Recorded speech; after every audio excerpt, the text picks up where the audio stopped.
बिस्मिल्लाहिर्रहमानिर्रहीम अस्सलामु अलैकुम ख़वातीन हज़रात, मैं हूं हाजिर फ़ाक़त आपके लिए बहुत ही कमाल की रेसिपी लेके हाज़िर हो गए। घर में गर्मा गर्म पराठे मूलियों वाले मज़ेदार और टेस्टफुल कैसे बनते हैं पूरी तवज्जो से देखें, मुकम्मल गाइड करने वाला हूं।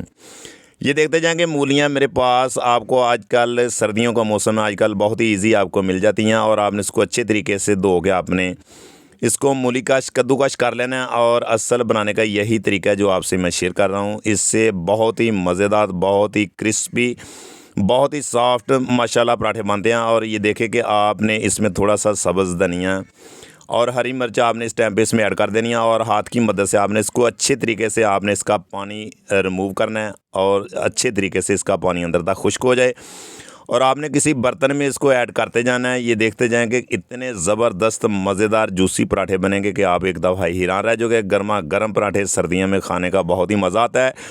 और इस टाइम पे आपने हरी मिर्च और सब्ज़ धनिया और छोटे छोटे इसमें मूलियों के पत्तर आपने ऐड करते जाना है और 1 टीस्पून लाल मिर्च पाउडर और 1 टेबलस्पून हल्दी और 1 टेबलस्पून नमक अपने टेस्ट के मुताबिक कम या ज़्यादा इसमें ऐड कर सकते हैं। क्वांटिटी के हिसाब से आप इसमें मसाले ऐड कर सकते हैं। और आपने इस टाइम पे इसी तरीके से आपने इसमें मूलियां ऐड करके और ऊपर से कवर करके आपने इसको अच्छे तरीके से पकाते जाना है। इतने ज़बरदस्त, इतने मज़ेदार पराठे बनेंगे कि आप एक दफ़ा हैरान रह जाओगे।